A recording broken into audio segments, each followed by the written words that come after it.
Gel abi, gel abi, senden de birer tane eser alalım mı arkadaşlardan? Çünkü süremiz normal doldu ama son birer tane daha okuyalım. Ondan sonra son böyle katır matır. Ayrıca onları da anons edeceğiz. Öyle. Bizim Sedi. Kim?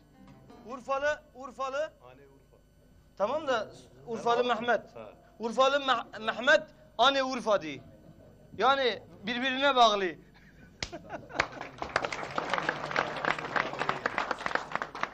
Abi birazdan son anonsları yapacağız ya. Orada söyleriz. Evet, gelsin. Hadi.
Cano söyle bana